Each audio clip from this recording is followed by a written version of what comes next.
record. So we're now recording, so welcome to the call. And we can go back to there. So you can see my screen? Yep. Yes. Yes. So if we go into have a look at my domains, this is a new thing that they've you can actually add domains in here, but they need to be hosted in DBL, or you have to be able to get into your A records in your, that'd be up your alley, wouldn't it, Grant? No, like I said, I haven't done a lot of the hands-on stuff for ages. Fair enough. And you can also link your authority site, but I'm not sure what the benefit of that is, and I've still got to find out from support what the story behind that is.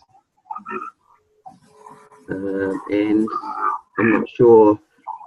I think the creating subdomains could be an option to get round if you're hosting off, if you're doing your own hosting. So if you create a subdomain, you could then link it to the DBL, and it would look very much the same as your original domain. That's what I'm thinking, but I've got to confirm these sorts of things. I need to get hold of support and find out, and then I can teach everybody and maybe do a video and post it in the back office. So yeah, that's a cool tool, but I still think creating your landing pages on simple lead captures is probably a better idea, and then using the simple lead capture on your website so that it's creating a domain that's for the simple lead capture page that comes from your website. Yeah, that's what I've been investigating as well. It works quite good. Yeah, I saw one. There's one video Stu did which shows you how to set up a survey form. All right. It basically uses Aweber. Yeah. You create the form up there, and then you use the survey form in Simple Lead Capture and ties it back to the Aweber. And all the Aweber content in that form goes back to the Simple Lead Capture form. Yeah.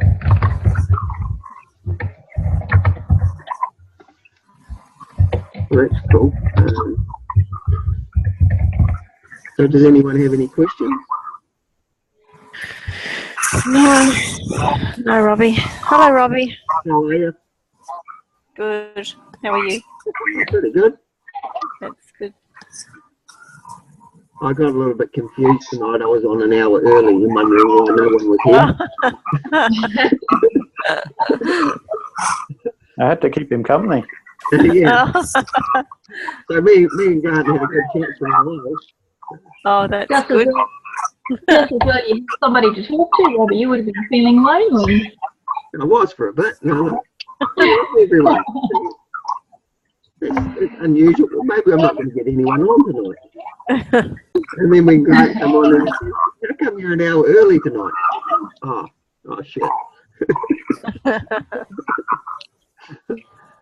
It's nice when things can be explained so simply.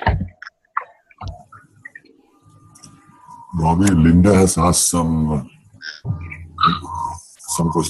message. Just see that? No, my chat box has disappeared somewhere, so I can't see it. Yeah. So what was your question, Linda? How to put this? Yeah.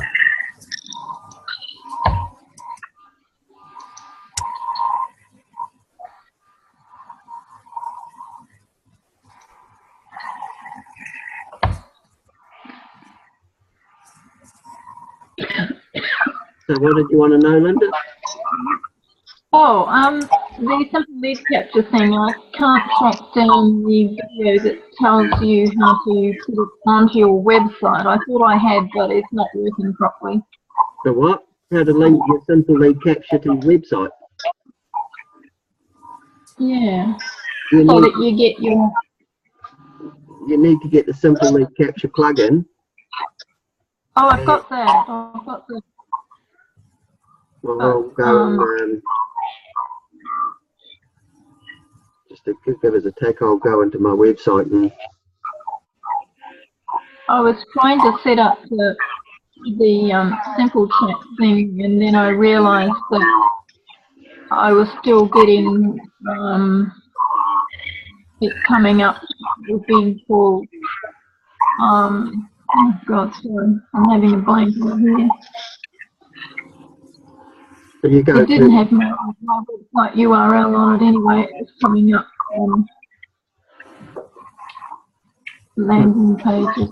if you go into your Simple Lead Capture plugin, Yep, and I've got that form there. got that there, save details.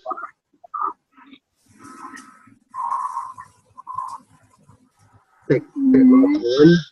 Then you can select the landing page in Simple Lead Capture. Righty-ho.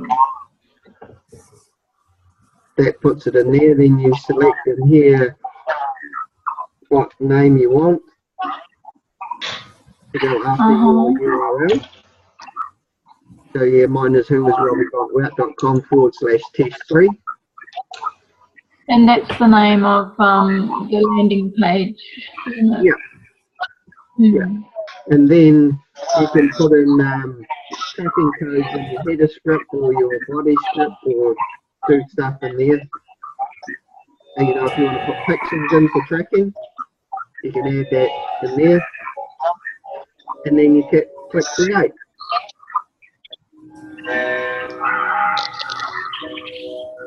And you'll have your Simple Lead Capture URL there.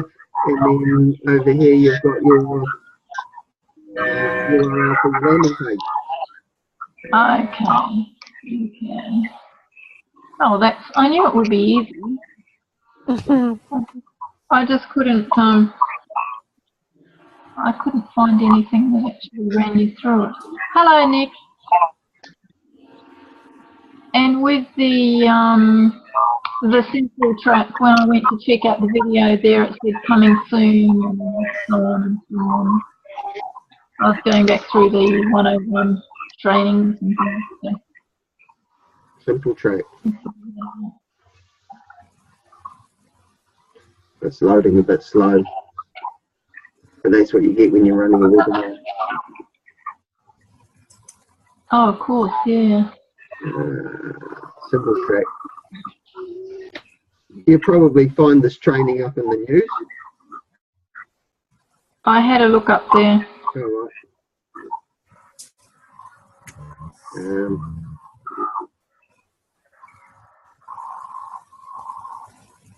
I found a lot of other interesting stuff, but not what I was actually looking for. There must be quite a few videos in there because there's like at least 3 pages. But yeah.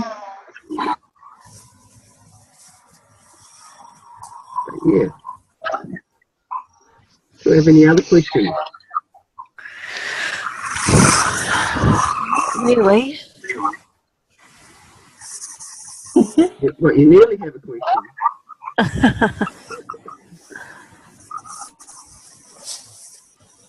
So how long do we have to wait before you actually get here?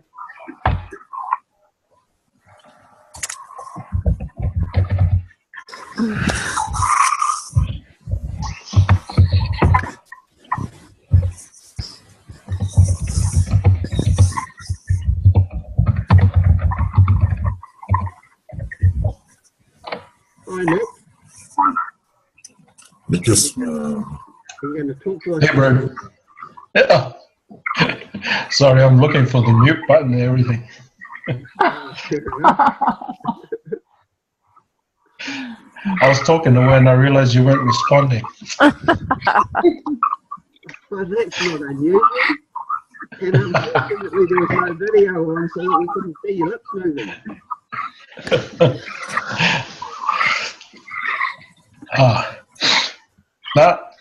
It's good to be back. Is that Abby? Yep, Abby. Yeah, me. Oh, good to hear, Abby. And there's Leanne. Hey, everybody. Hi, Nick. And have you met Grant? Nick? Yeah. Oh, hey. Hey. G'day, Grant. Good to see you. Well, Yeah. good to hear you on the call. Nice to virtually meet you too. Can I just ask if you want to type in a message? Like I'm looking at this chat Zoom group chat thing, and I've got all these things that people have typed in and sent them to the group. Yeah. Where do you like if I type my message? How do I send it? Like if I wanted to say good evening, how do I send it? Just Oh, press enter. save chat. Is that the button? Yeah. Push enter Where's that? Yeah, no, just That's all I did. on your computer. On on my computer. Because I'm just the reason I'm asking is because like when on these other webinars, if you're looking at them, there's a little send. You type your message and it says send. And I thought if I press save chat, it might be something completely different. Oh, enter. Push enter on your computer. Yeah. Oh, Nick, I'm glad you're here. Don't worry. I thought I was past all that.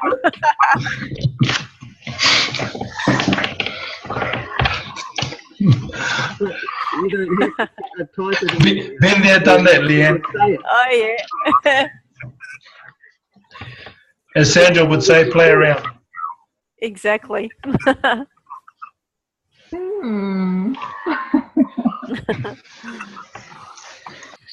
Wow.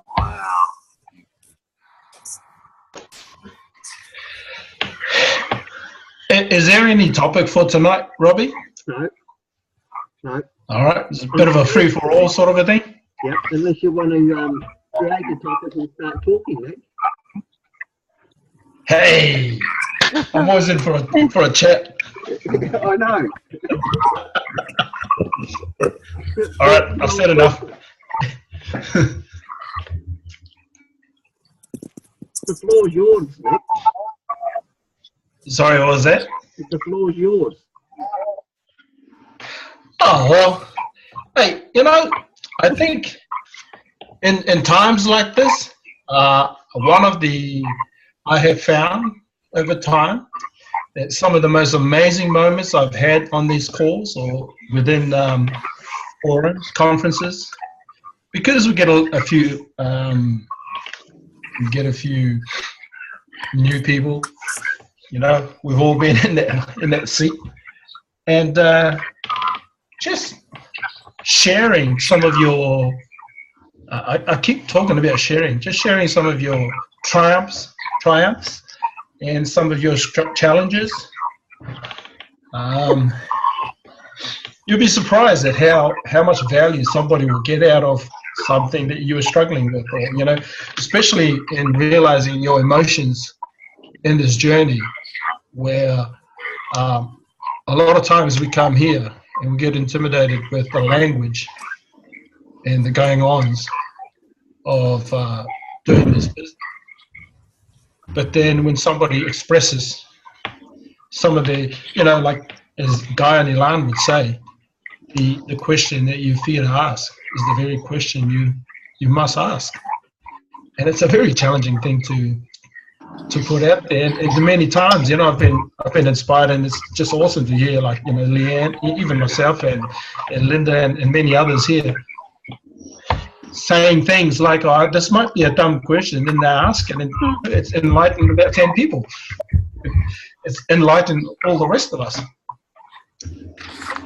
So, yeah, feel free to share challenges and triumphs. This is my thought for the night. I have a little thing to say. There you go. I don't know if anybody else feels like this, because when I first started with SFM, obviously brand new, not knowing anything, just taking my time, going through the modules, which was, you know, a big change in mindsets, taking lots of notes and just learning so much. And then you kind of hit the next phase, and well, actually at the end of module 5, you kind of are so excited to get your website, and you just think you're ready to market. Then you kind of are ready, well, you think you're ready for the next phase. And then I thought that, but then I wasn't. There was so much that I needed to know. Well, I thought that I needed to know. Maybe there's other people that jump straight in, but for me, I needed to do a few things first.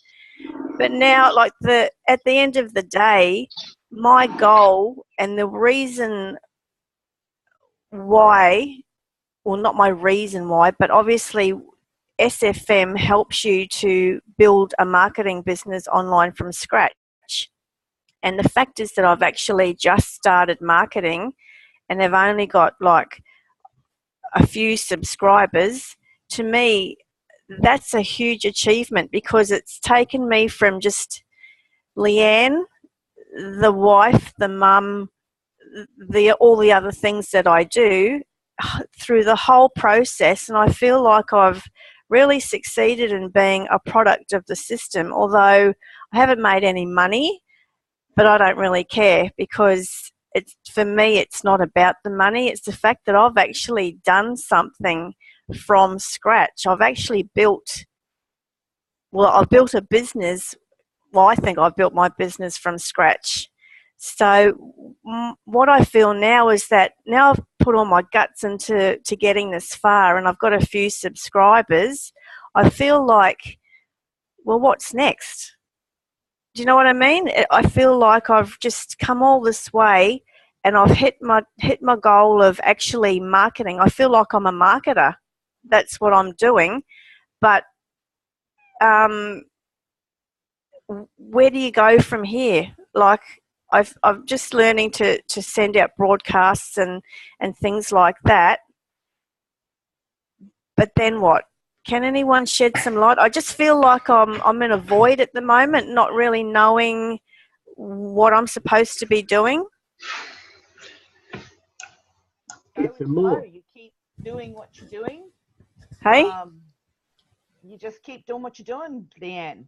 You just keep doing what you're doing, because your goal, you're going to help people. So you're getting people who subscribe now. So the next step will be getting members who sign up underneath you. And then the next step will be mentoring those people and helping them go through everything that you went through.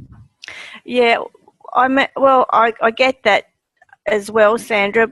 What I also mean is that, like, I've got one video campaign going, which is doing okay, but I'm just learning how to read all the bloody stats and graphs and all these line things and all this stuff with Aweber. I'm just getting my head around all that sort of stuff.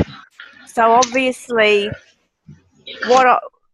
I'm thinking what I really need to do is concentrate on the quality of my broadcasts, and then really saturate my website with really good quality content. I guess because you've got these people, you kind of want to give them something to read, like some value. Does that make sense? And now that I've just got one ad running, do I just keep putting more ads out there? Is that what happens? Well, yeah, you'll either put more ads out there on different platforms, or if that particular platform's working for you, you continue to run that ad through its cycle until it becomes basically a used ad that's not, that's just not any good to run anymore. Oh, right. The funny thing about advertising is, liken it to your TV commercials. Think about a product that had a specific ad, and think about it from your younger days, way back as long as you can remember. and you'll notice that, you know, think of a product that's still around, like Coca-Cola or something like that, and you'll notice the changes in their ads. But, you know, when an ad is working, they run that one ad, and I mean, there's a couple of ads, you know, you can think about, and, you know, for months, every time you turn the TV on, all you see is that same ad for that same product, and you're like, oh my God, not this bloody ad again. Yeah. And they just run that one ad because it's doing so well in, you know, giving them a return on that ad.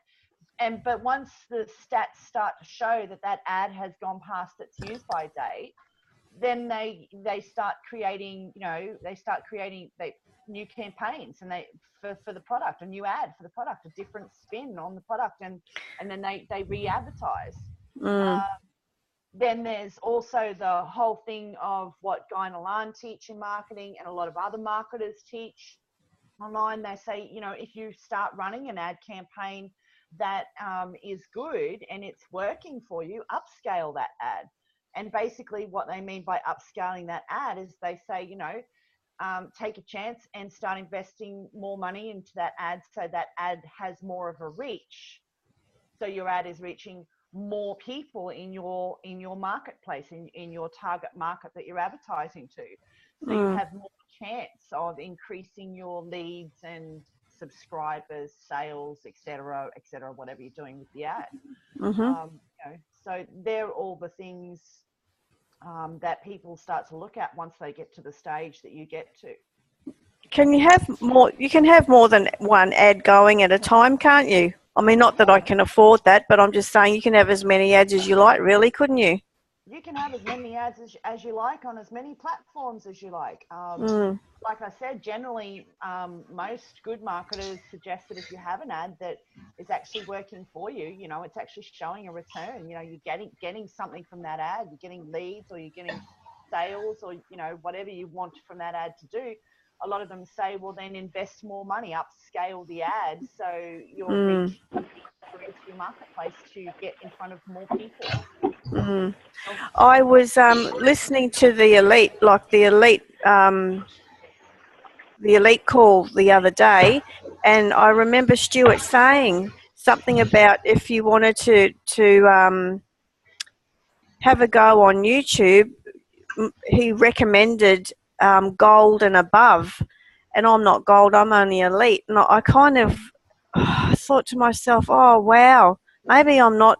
That kind of put me off a little bit, but I really, really love YouTube, and I've been talking to Anthony as well, and I know, and I said to him the other day, I said, for it to work on YouTube, you really do need to have a good marketing budget, because it's one of the more expensive platforms, and it seems that you get more results with a bigger budget. I mean, I could be wrong, but that's the impression that I'm getting. I mean, I'm only getting... That's what they call upscaling your ad. Yeah, that's it. The bigger but it's the same on Facebook, okay? Like when I first started working on Facebook, like learning ads on Facebook, and I started doing advertising on Facebook. When I first started, my very first advertising campaign, I had a couple of different campaigns running. I had my like pages ad to run when I first created my fan page, because I knew that for any other advertising I was going to be needing to do on Facebook, I needed fans on my page, because that would increase the amount of people I could advertise to. So I went through all the steps that I had to go through to ensure that the like campaign worked. Once I had that up and running, I also did the promoted post ad, and I ran a dark post ad as well. So I had 3 ads running, and I was spending around about $2.50 a day on my like campaign. And I started off spending $3 a day on the dark campaign, and I was spending $3 a day on the promoted post campaign. Well, my dark campaign, it wasn't really working that well, so I put it on pause. Because my promoted post campaign and my like pages like campaign were both working really well. So I took the $3 that I was spending on the dark campaign, and I doubled that, and I ingested another $3 into my promoted post and to my likes campaign. And I noticed just with that extra $3 injection, my ads started working even more. So I was getting, you know, my likes on my fan page were going up per day, and my engagement and from my post, it was going up exponentially as well. So then I had to make a choice, you know, which ad do I scale up? Well, I just left the promoted post at the $6 that I was running on it, and I upped the ante on my fan page ad. And you know, and my likes campaign, you know, I spent all up for the post and the likes page over a period of 2 months, just over 2 months. I spent $250. Well, that's but good. I also ended up with over 6,000 fans on my page, and I actually made sales from that post. So, you know, it was really good because, you know, it increased engagement. I got over 6,000 fans to my page, which made any future advertising a lot cheaper and easier to do because I had a reasonable following. And I actually made some sales from my posts, which wasn't my intention. It was just to actually get engagement on my page, to build my page ranking up inside of Facebook.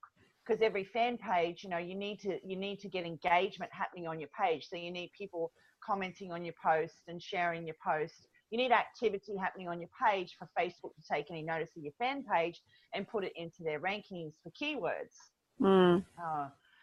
And you know, and that helps in the future as well. So I didn't expect sales. You know, I wasn't aiming for sales, but you know, magically through the advertising I was doing and the interest that I was raising, I did actually make some sales from that you know, that campaign. And I was wrapped. I was really wrapped because I was running a fundraising campaign at the time. I was trying to raise some money for a charity, and I was donating 100% of my profits of the sales of my products to that charity at the time. And yeah, so that was like a bonus on top of everything that I was doing. But I mean, honestly, at the time, it was a nightmare for me at that stage, because you know, I was still trying to learn to read insights on my page. I was still trying to learn to read stats on the ads and trying to read them properly and understand what the numbers meant and what their headings meant. And I had like 5 different notebooks that I was scribbling information down in, and it was like, it was scary, it was nerve-wracking, it was stressful, but it was a lot of fun. It just put me off slightly, and to be honest, when I was listening to Stuart the other day, and I mean in the recent past, like in the last couple of months, there's been so much talk about YouTube and how great it is. I know, Sandra, you've got an opinion on that, but for me, as soon as that was mentioned, that was something that I was greatly interested in. And I think, and I do think that a lot of people kind of looked at that platform as an opportunity. But then we had the presentation with Gideon and all that sort of thing, and there was a lot of YouTube stuff put in front of everybody's faces, kind of showing us the YouTube way, I guess. And that's and then you kind of are taught to pick one strategy and master it. So that is what I decided to do. But then when he was saying the other day, really recommend it for gold and above, and I thought, well, what about everybody else? It put me off a little, but it made me slightly more determined to crack. Pardon? Yeah, I totally understand what you're saying there. Okay, because you know me, I'm a basic member for a very, very long time in SFM. And so, you know, a lot of the times on a lot of the training calls, a lot of the webinars and stuff, there was a lot of things said in those webinars that did put me off. Sometimes I was left with such a bad taste in my mouth after some of the founders calls and some of the OC workshops with JQ Stack and stuff, that I was ready to quit. I honestly, I went through this big struggle with myself and the SFM, and I was like, well, you know, if they couldn't give a flying F about the basic members, and I have to upgrade to do this, and I have to upgrade to do that, then they are no better than any of the other bloody systems out there that want you to friggin' upgrade. All they want is your friggin' money. You know, I was questioning myself and the system. I was getting very negative, and it sucked me into this big negative funnel. And it took me a while to take a step back, calm down, and take a look at what I had. And I thought, well, okay, fair enough. I don't need to go onto the OC workshops with Jay Kubisak anymore, and I don't really need to pay too much attention to the hype about positioning in the system. Why did I join the SFM? I joined the SFM to build and promote, well, to learn how to build and promote my business, my other business that I had that I was struggling to get started. I joined it specifically to learn how to get that online and build it. That is why I joined the SFM. I did not join the SFM to have my own business because I already had my own business. And once I got my head back into the right headspace, I was fine then. I was starting to find the information I needed. And honestly, Leanne, it's just it's just a suggestion. I mean, I don't think he knowingly felt or realized that was how people were going to feel when they say those things. It was just, he was saying that there is extra training in gold and above for that. I do. Yeah, I do get that. I know. So it's just, I think sometimes certain words seem to click things in our heads and sort of make us question a little bit and go, well, I feel a bit put off. But think of it this way, okay? Look at all the marketers on YouTube who started out with nothing. They weren't even marketers. And look at how successful they are today. And they are not SFM members at all. They've had to do it themselves with bits and pieces of information they find here. Some of it was a fluke. Some of it they learnt. Some of it they, you know, they searched for. You know, now if they can do it without, you know, the black membership of a system like the SFM, well, then I think it's quite possible that any SFM member at any level in anything that they do anywhere on the internet. And you have V-Roll, you've got all the training in there. Yeah. Really good. I think it was because, like, Chris and Gerard were talking, and I mean, God, I love those guys and what they're doing. It's absolutely awesome. But, you know, very aware of, you know, how much they took their loan out for their marketing budget. So they had a lot of money to play with, and I think that's why they're getting such big results. They can afford to really. Is that a fair comment? It is a very fair comment. Yeah, I think that's why they're so successful. And I just, Stuart kind of said it off the cuff, you know, when they were talking about their marketing budget. So it just came across to me as that if you really want to be successful in YouTube, you do have to have a reasonably good marketing budget. I mean, friggin' hell, give me one elite sale and it all goes back into marketing. I mean, that's what I'm absolutely hanging out for, so I can shovel that money back into marketing. But until such a time as that happens, it's a lot less than that. So just making me wonder about my strategy, that's all. Your strategy is fine, Leanne.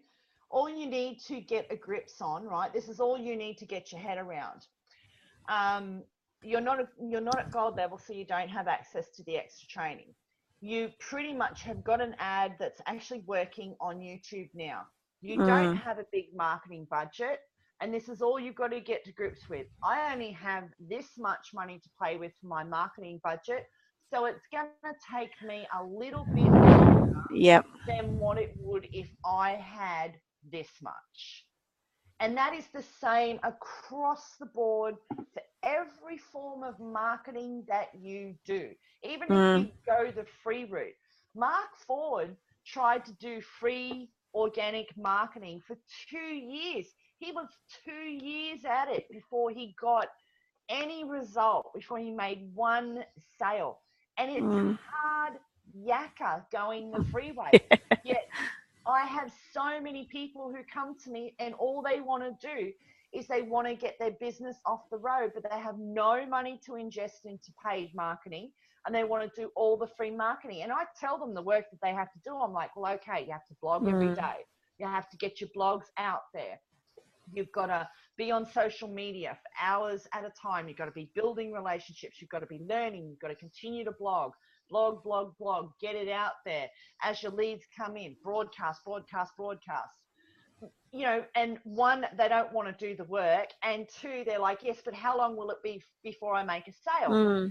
Like, well, you could be at this for 2 years on doing it for free before you make a sale. The internet's a big place. And they're like, what? But, you know, in the advertising, Stuart says he can, you know, take me from zero to, you know, $1,000 a week in 6 weeks. And it's like, okay, yep, you've joined the SFM, and the only thing you've seen in the sales funnel were the dollar figures. Yeah. And that is all you have seen. I'm sorry, but, you know, even any business, you could get the most reputable business around. You could get handed a McDonald's franchise. And if you don't have the advertising budget and you don't do the right sort of things with that business, I guarantee you in 3 months, the franchisee people will be moving in. They will be taking back possession of their franchise. They will be kicking you out, and they will have a new sale into that franchise immediately. Yeah, with McDonald's, you have to advertise. Reputation. Part of the franchise agreement, you've got to put so many percentage, the percentage of your takings into advertising. That's the way it works. And if you don't have those takings, it's got to come out of your own pocket. God, blimey. Yeah. Oh. So, you know, don't let it put you off of your YouTube. You like YouTube, that's your playground of choice.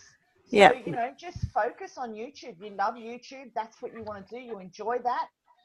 So, you know, don't be afraid to have a look at other marketers who have got videos out there on how they became successful on YouTube. Yeah. Because, you know, some of those, you don't have to buy their training program. You don't have to buy their product, but you can watch their videos and pick up little hints and tips on what they did and write them down and go, well, that's a great idea. I might use that myself. And I mean, that's what I do. You'd be surprised at how much information I've actually sourced and watched online. And I haven't bought everything from all of those webinars or anything else that I've been, been on. I've been on hundreds of hours. I've got 6 USB sticks that are full of videos that I've downloaded, live webinars, information videos and stuff that I found on YouTube where they had really good little gold nuggets.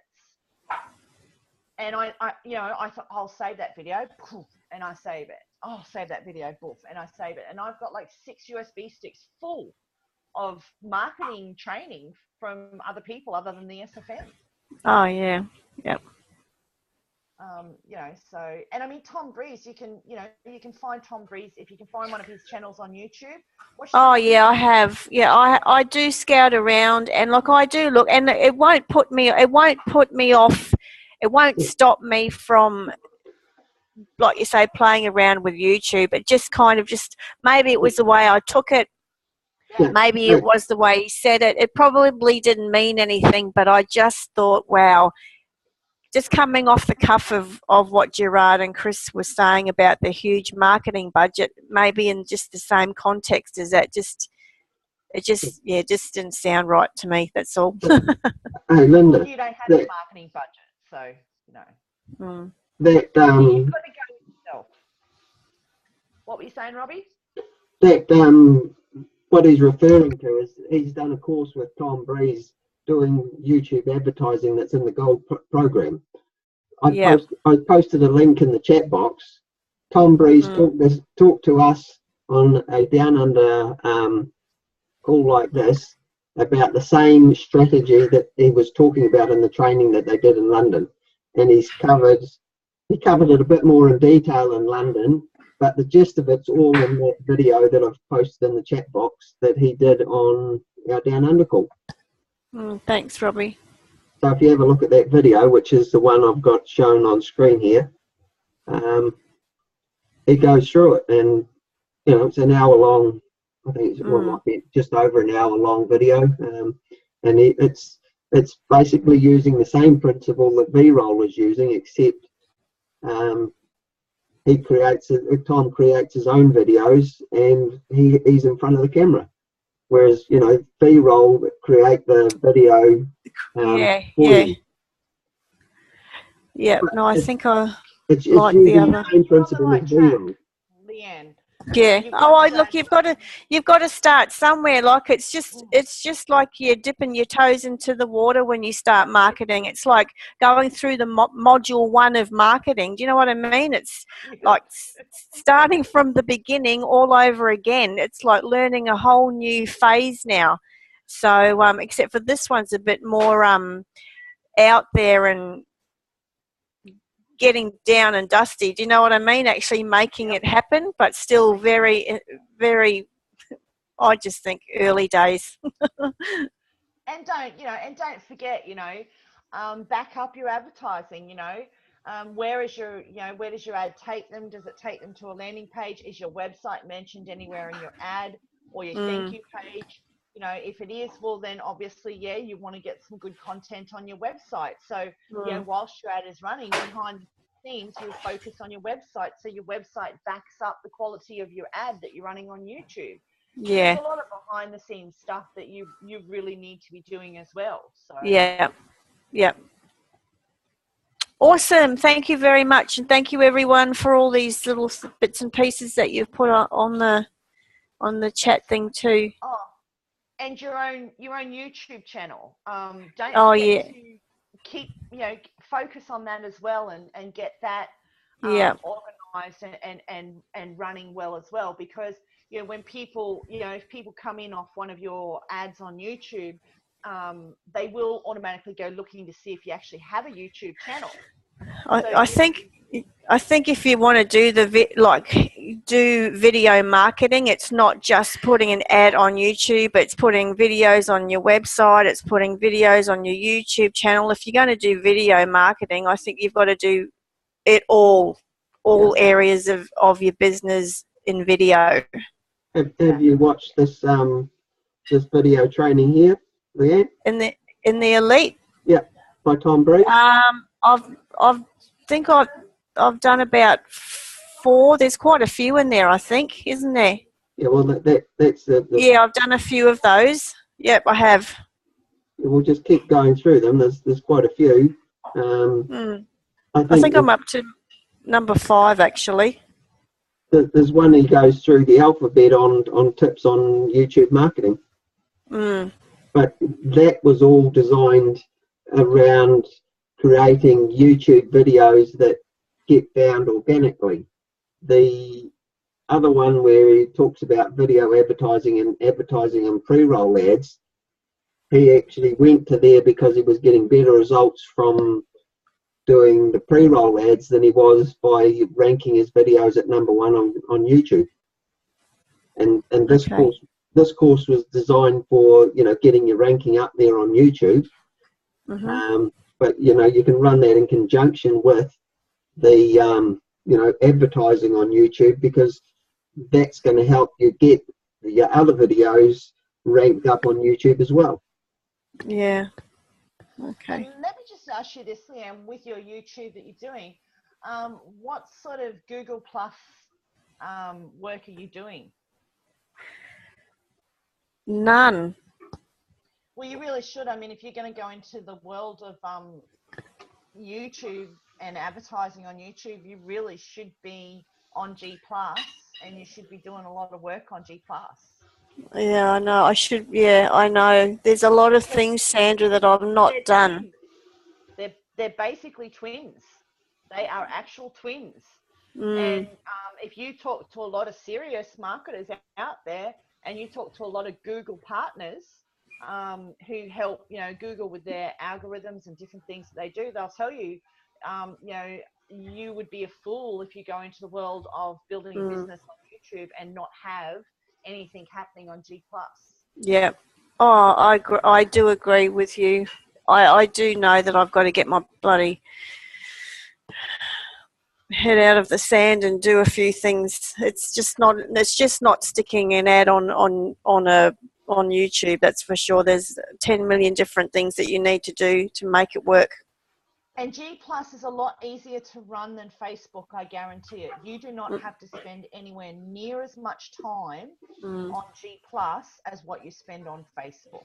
That's why I love G+. That's why you hear me raving about G+ all the time, because you know you can spend 5 to 10 minutes on G+ a day and increase your notability and rankings on Google for keywords and links to your website and your YouTube channel and your ads that you're running around the place for 5 minutes a day on Google+, where opposed to Facebook, where you have to spend anywhere from 6 to 8 hours a friggin' day on there. And I mean, I don't get it. I don't understand why everyone is so, I mean, don't forget, I mean, Facebook advertising is good. It can be beneficial. But I don't get how people, and I don't mean to offend you here, Nick, but I'm going to use Nick as an example. I don't get it how people like Nick can log onto the internet and the first place they go is Facebook, and the first thing they do is share everything shit on their pages. And they're just sharing shit. And they're not actually doing it. And they're spending hours sharing other people's shit. And I'm like, sometimes I want to reach out and hit me over the head with it and go, what the hell are you doing, man? You're supposed to be building That's me on my down days of not building business. And Nick knows what I'm talking about here, because I have scolded him about it in the past. But I see a lot of SFM members in the first place and then sit on Facebook for freaking hours. And I'm like, are you seriously kidding me, guys? You have a Twitter account. Did you know that you can go to Twitter and you can hook your Twitter account up straight to your Facebook business page? Or you can hook your Twitter account up to your personal profile if you want. And every time you share something on Twitter, it will post to Facebook. You don't have to be logged in. But I see it all the time. Everyone's just Facebook, Facebook, Facebook. And I see Facebook dragging them down into the dumps. They get negative, they get confused, they get, you know, because there's so much bullshit on Facebook. There's so much lies and propaganda flying around. There's lies and propaganda in the marketing stakes flying around Facebook. And everybody's jumping on this and they're logging into that and they're going here and they're going there. Like, oh, I went on this webinar and they said you're supposed to do such and such, and they're getting pulled away from their SFM training. And I'm like, sometimes I just want to bang my head against a brick wall. I think it's because I'm just a student. I'm just one of these people that I'm not gullible now. Maybe I was in the beginning, but you kind of listen to things and you just go with what you've been told. And I must say that for me, I don't know about anybody else, but it was always Facebook or YouTube. Never really heard much about Twitter or anything like that. So these little things, like all these other little bits and pieces, they're to me they're like side dishes. I can't describe it any other way. That's what they're like off my main menu. So I'll probably cross paths with them at some stage. It's about time you took your side serve salad off G+ and turned it into a main meal. Probably. Oh dear. But I have done so much work trying to get the information out there about G+, and there's so much free, really good quality free training on how to utilize G+, both personally to build your personal authority up and how to, use it for your business, and to increase the authority of your website and your YouTube channel. And I mean, it's just incredible how little time you need to spend on there, yet how much you can actually get done. And it's a whole different world. The people on the real people on G Plus, and you get involved with communities and stuff. It's amazing how less negative they are than Facebook. And I mean, I already know over 1,000 people on G Plus who cancelled their Facebook accounts 2 years ago and are never going back. They took their business and their personal profile off of Facebook 2 years ago, and they will never go back to Facebook. And I meet new people every day who have cancelled their accounts on Facebook, and they've come onto Pinterest or Twitter or G+, one of the other platforms.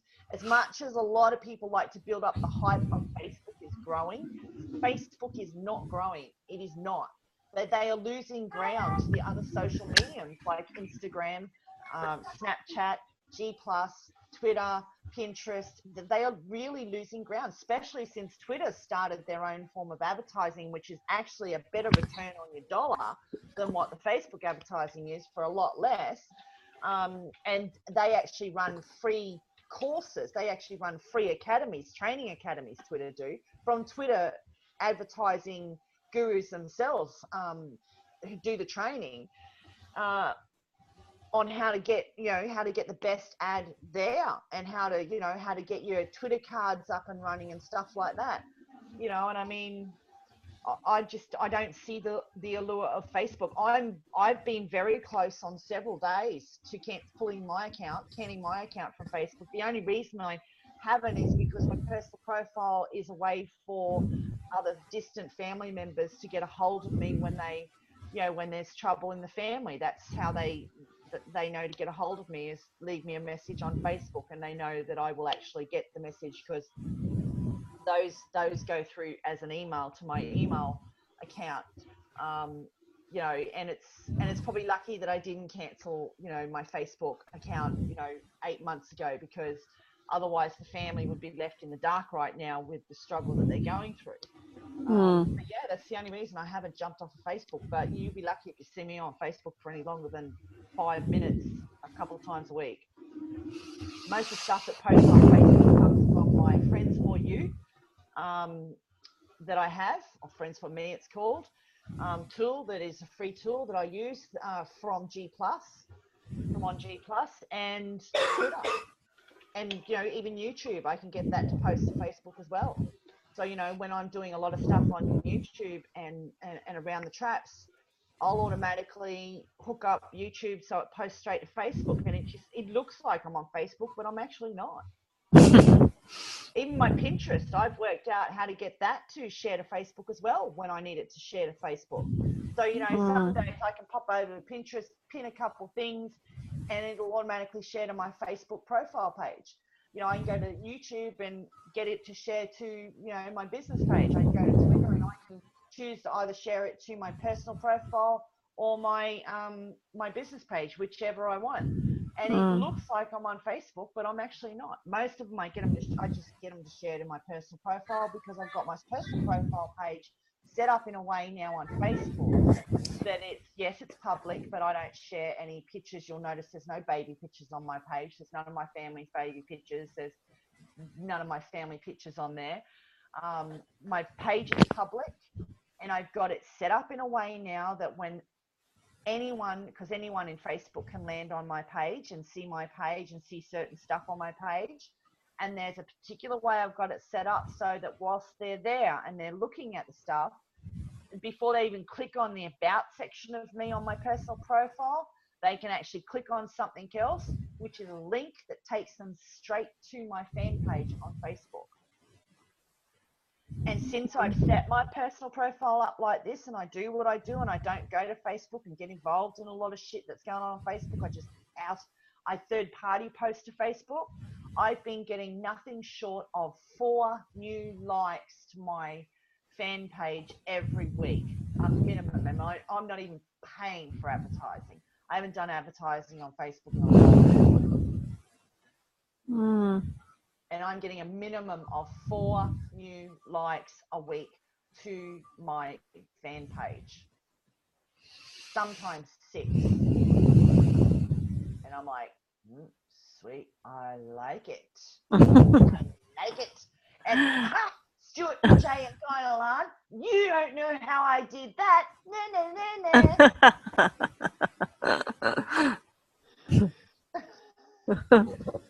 I get excited when but see, that's me. I pull everything apart. When I was a kid, I had to pull everything apart. You know, if I got given a watch, you know, a couple of hours later, it would be in pieces, literally pieces, all over my bedroom floor. And I'd put it back together again, if I could. Sometimes it didn't work out too well. I think if you've been on in the world of the internet for a while, like a few years, and you kind of have a bit of a good headspace for the internet, then you kind of know what sort of things you might need. Whereas for me, I've not been on the internet for anything except other stuff as a mum. So it's all completely new. So I think all these other bits and pieces, it's kind of like what Nick has said, which I love. You just, over time, you just grow into things. You kind of just, you know what you need, but you kind of dabble around and don't really make any progress, but you kind of just get drawn to something, and then you like what you see and you have a fiddle with that, and it just, you just grow into it, and then before you know it, it's what you need for your business. So I think over time, it all just comes with time and experience. Hey, Leanne, I think you don't give yourself enough credit, because, you know, some of the words you're using in there is like, is when I listen to you now is what you were, you know, when you did start. Because what you don't realize is the Leanne today is oh my God.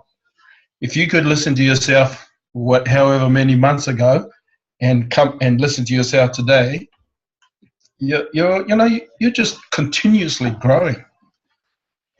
Because I can say that because I was exactly where you were, and you know, you and I speak the same language. And then we're listening to the network queen telling us all these things, and it's absolutely right. You know, we're going to fall and get back up again and run into well, I keep running into walls, but the thing is, it doesn't keep me down. I just keep going, and it is an ongoing journey, and you are just going to keep growing and growing and growing. At the end of the night, you're fine. You're awesome. Seriously. Yeah, it's just a matter of just going with it. Just, you know, you can only move at a pace that's suitable to you, Leanne, at the end of the day. That's all you can do. You can't move at a pace that your head space and yourself will not allow you to move at. You can only move at whatever pace you allow yourself to. As I've discovered in myself, in what you're just saying tonight, Leanne, about coming into a whole new world, and it feels like you've just gone back to ground zero. Reality is, for people like us who don't have a business mind, it is ground zero. To me, I discovered for myself, there's 2 parts to this journey. If you are not a business-minded person, you are going to realize, holy shit, it's a lot more than just selling stuff. It's, you know, we've already been on the journey, the 90-day video journey, in developing ourselves through our blogs and videos, you know, just building the confidence of who we are to stand on our own 2 feet and just being genuine people to express ourselves. And we've come a long way with that. And, you know yourself that what this journey has changed you. Now you're coming into the business side. And for me, I discovered it. I realized I didn't have a business mind. You know, all the stuff that you're talking about is absolutely true. You know, it's a whole new school. Whereas other guys who got businesses on the outside, who come here with a business, you know, they know what business is. This whole thing is just an expansion on their own experience. Hey, and people like us, we are starting from ground zero, and I think you're on a good path. You're doing well. I mean, you talking tonight is amazing. You know, you're talking about knowing nothing, and yet you're talking about all the stuff that you're doing. For somebody who knows nothing, you're talking a lot about something.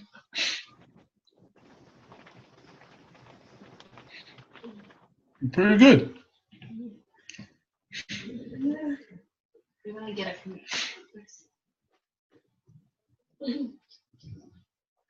Did I just scare everybody away? No, I'm still here.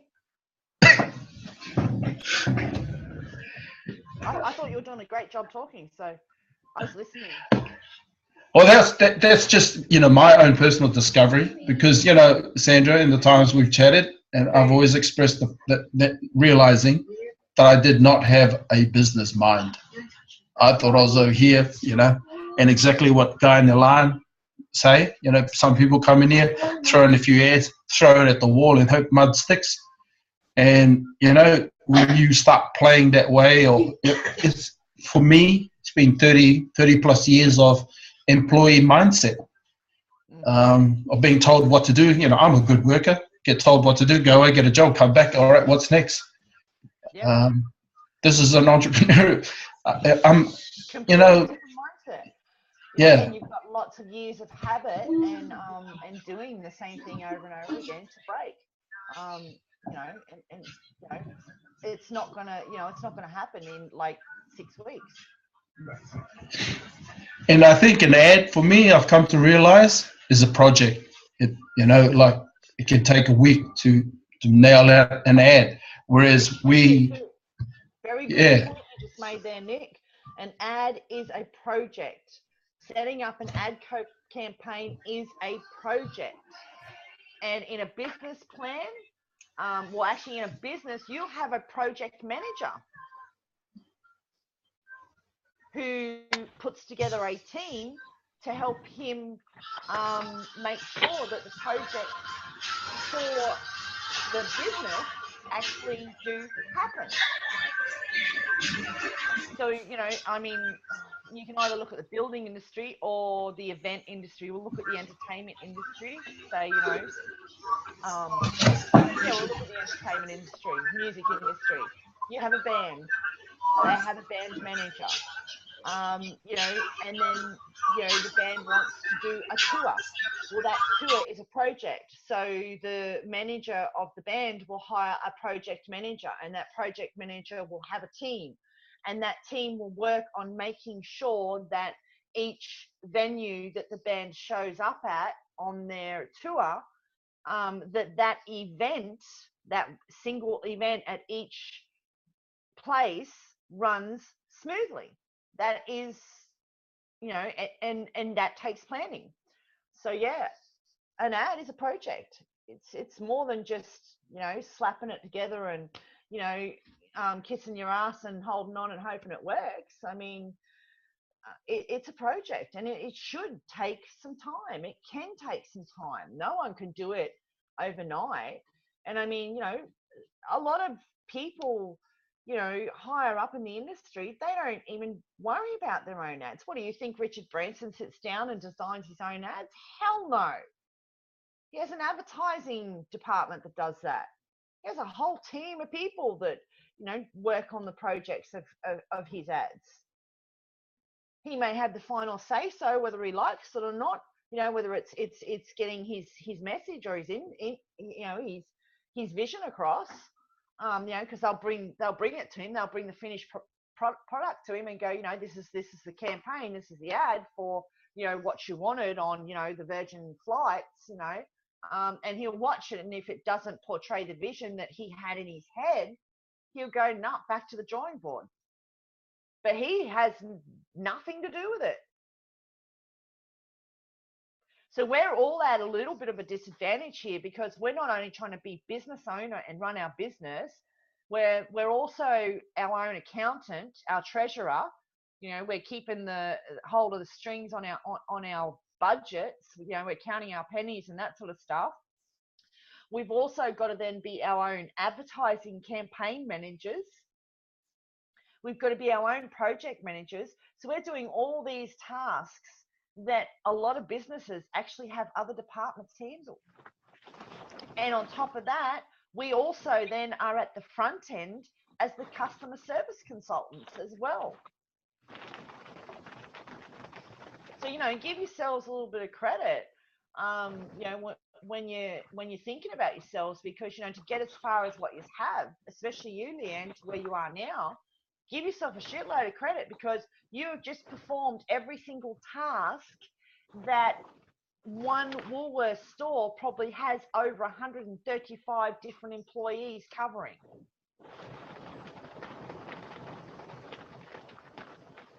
So you've just become a multitasking person. You are a hero. And I don't know. That's such a good point. That's such a good point, Sandra. Yeah. Yeah. It's very true. Absolutely. Yeah, it is. I totally agree with that. And I mean, along with that, some of us are working, and, you know, you got families and everything else that's going on. So yeah, there's a lot involved. Hell yeah. So, you know, not only are you doing all the tasks that a normal business would hire many people to do, you're doing it all yourself. Now, on top of that, you're also raising kids, running a family, paying mortgages, going to work. Some of you have other jobs, you know, and, you know, and let's face it, you know, running a house isn't easy. Even if you don't have kids, you know, you still got lawns to mow, you got cleaning to do, you got bills to pay, you got food to buy, to stock into your fridge, your cupboards. You know, it's all work. You've got to, you know, wash your clothes and stuff. There's all normal life functionality to go in with that. So, you know, I mean, hell, you guys are doing jobs that, you know, a business would hire many people to do, and not the one person would do all of those jobs. You guys are doing all of those jobs on your own for yourselves. And on top of that, you're students at, you know, at above university level, learning what you need to learn to get it happening. So, you know, I say to you, take your hats off and give yourselves a big pat on the back, because, you know, just to take up membership and start doing what you're doing is just absolutely phenomenal, and none of you give yourselves nowhere near as enough credit. I mean, you know, if anything, when, you know, when your family members come to you and ask you what you want for your birthday or Mother's Day or something, you should turn around and say, well, you better get me a superhero cape, because I'm in the league of superhero status, man. Absolutely. Or get me a holiday. Yeah. Okay. Get me a holiday. I mean, I'm not afraid. I mean, when it comes to Mother's Day, Christmas, birthdays, I'm quite happy to tell my family what I want, because I would much rather them have some ideas of what I really want that would really make me happy, than for them to have to go out and guess. Yeah, absolutely. So, totally agree. Yeah. If I need pens or notepads or something to go with my business, you know, and I've got a birthday or a Mother's Day coming up, and, you know, the kids come to me and go, well, what do you want, Mum? I'll give them a list. You know, so if I need a new calculator, a ruler, a notebook, or some new USB sticks, you know, because my other ones are full, you know, headphones, you know, for my computer, you know, anything, you know, if I need a subscription to something online, you know, I'll show, if it's not, you know, overly expensive, I'll go, you know, well, I wouldn't want a subscription here. I'm not afraid. I mean, I've put in years of hard work raising my family. You know, I've gone to here and beyond to protect, you know, my family that I've raised from the dangers that life can throw, you know. And I think, well, you know, if they want to come to me and ask what I could use, and there's something that I could really use in my business, like some USB sticks to download the videos and images off my laptop, so my laptop functions and runs very quickly, well, then I'll ask them to buy me some USB sticks. That's one less thing that I have to worry about buying for myself. So that gives me an extra 10 minutes that I can stay at home, or an extra half an hour that I can stay at home and be on the computer, instead of having to go out trying to find some USB sticks. Yeah. Because USB sticks Yeah. are great. You can put your PDFs onto them. You can put your images onto them. You can put your videos onto them. I mean, yes, you have cloud servers like, Google Drive and stuff like that where you can save things so it's not actually on your computer. But USBs, you can put so much on you can dump so much stuff off your computer onto your USB and delete it off to your computer when you've got a laptop. And you can free up so much, I call it temporary memory or immediate memory. You can free up so much immediate memory and you can increase the speed functionality of a laptop phenomenally just by doing that. Yeah, that's true too, because I've only just recently started doing that, and my son put me onto it, and I'm like, oh, I didn't know that. And he goes, yeah, just take it off your laptop, put it onto this stick, and if you're somewhere that you want to, pick it up either at the library in town or whatever, and you got your laptop, just use it there. Yeah. So yeah, I never ever did it. I never really did it at all. And then wondered why my laptop was running slow. So And now you know. but hey guys, I just wanted to share something really quick with you. You're going to laugh. Oh yeah, well, it is quite funny actually. I got locked out. I'm locked out of my house, so I'm sitting in my car, and it's pouring down, and I've got to wait for my flatmate to get back, and she doesn't get back till 11 o'clock tonight. So I'm sitting in my car on my phone listening to you. Well, if that's not dedication, I don't know what is. Filling in some time because it would get awful boring and lonely in that car waiting for your flatmate to get back. That's right. You can't hurry up and get here like an hour earlier. I know. She's like, I won't get back till 11. I'm like, oh my God. Okay, that's right. There's a call on. So I'm actually at the gym. I was like, I'm going to go to the gym then. Then I realised the call's on. That's why I was trying to get on. Anyway. Cool. I hope you've got a charger in the car for your phone. Hey, Sandra, I take my charger every single day with me to work so that I can, my phone's on charge now because it was on like 12% when I joined you. Yeah, awesome. Awesome. I'm all set. Cool. That's hilarious. I know. It is actually. It's pretty silly. Everyone's walking out of the gym going, what the hell is she doing in there? But anyway, I don't care. Setting up some drug deals or something. Yeah. Hey, by the way, that was a really good point you made about Google Plus and everything, because in my previous business, we all used to jump on, I don't know, you probably heard of it, Hootsuite. Yep. And we used to, I don't use it now, but we used to, you could delegate a time for everything, like for your posts or whatever, to be broadcasted, say 10 o'clock in the morning. Posts, yeah. Pardon? You can schedule your posts. You still can. Hootsuite still offers the facility of being able to have a free account. And they have yep. And I think they have a couple of paid accounts, so you can have the free account. And then there's a paid one that you can do a little bit more with, and it's about $10 a month, I think it is. Yep. So yeah, Hootsuite's still running, and it's a scheduling tool. Yeah. You can schedule to post out to just about any social medium that's out there. That's right, and we used to do Hootsuite, and I reckon at that time I had about 4 other social medias connected to it. Yep. And Twitter was one of them. I think Facebook was another one. So I had about 4, and so I'd do one post, bang, and they're all out. Didn't have to worry about it. And you can still do that now. You can do that in this in this business here to save yourself some time as well. You could use your Hootsuite, one post, schedule it. I mean, you can even go into Hootsuite, and you can actually put up posts and plan them, and for a whole bloody month. That's right. And schedule them to go out, delegate them to like drip feed to your social media accounts. Yes. Good idea, isn't it? Well, that's the beauty of automation. That's what they mean when they say, on autopilot. Are you running a business on autopilot? That's the sort of thing they mean. you know, they're talking about autoresponders where you can set up broadcasts, because you can schedule your broadcasts from your autoresponder. Most of Yep. them have a scheduling facility.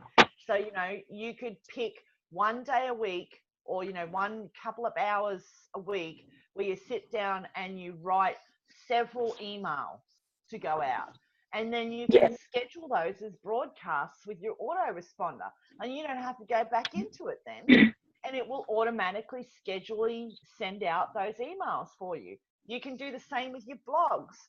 You can, you know, choose to say, well, okay, this Saturday I've got, you know, I'm going to make Saturday, I'm going to give myself 4 hours. I'm going to sit on my website. I'm going to write, you know, enough blogs for the week. So I'm going to write 7 blogs. And then you can schedule them to publish onto your website each day over the next 7 days. And you don't have to go back to your website unless you want to, you know, reply to comments and stuff. And, you know, that's what on autopilot's all about. But you know, you can't get too autopilot, because, you know, people in this day and age, especially on the internet, they do want to make a bit of a human connection when it comes to money changing hands. And that's the great thing about the SFM, because they have they book the phone calls with people, and then they have the calls with Mark Hayes, and the live webinars and the recorded webinars. So, you know, that's the beauty about being a member of the SFM, and that's the beauty of the SFM system. There is no other system on the internet that does all of that for its members. Yeah. Yep.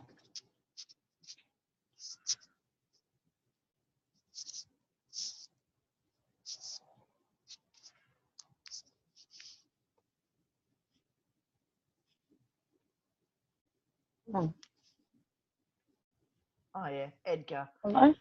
I've heard of that. Thanks for that tip off there, Grant. But I mean, you know, even if you don't want to use Hootsuite and stuff, I mean, the great thing about Hootsuite is you can schedule.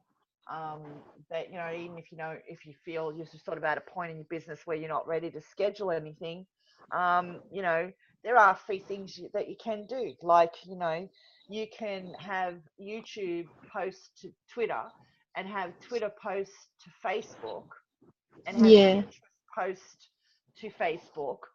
And then all you need is the Friends for Me on G+, and it will make sure that your G+ posts out to social medias.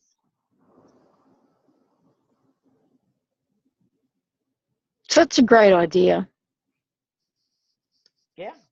I'm gonna have a look at it. Yeah, well, like I said, Hootsuite still has their free account. So yeah, there's another scheduling tool out there. I think it's called Buffer as well. But I think it's I don't think its free account is as I don't think they give as much in their free account as what Hootsuite does. What's it called, Sandra? Buffer, Buffer. Oh, Like yeah. I said, I don't think, I'm not sure that if they give you as many social media accounts in their free account as what Hootsuite does. But just check them out, check them both out side by side, see who has the better option, and go with that. Yeah, yeah. Awesome. Yeah. And I think we've put everybody to sleep. Sounds like it. Yeah. What time did you guys start anyway? We usually start the call at 8 o'clock. Yeah, And most nights we try and get off the call by 9 o'clock, because Robbie's over in New Zealand. So it's it's like 11:30 over there, isn't it, Robbie? Oh wow. Hello, Robbie. He's asleep. He could have dozed off too. Could have. I was muted. Oh, okay, you're muted. Yeah, what time you got over there? Oh, it's about 25 past 11. Yeah, I thought so. Shoot. Yeah. We should probably let you go, Robbie. Yeah, no worries. Till next week. Yeah. Awesome, guys. Yeah, thanks, guys. Take care, everyone, and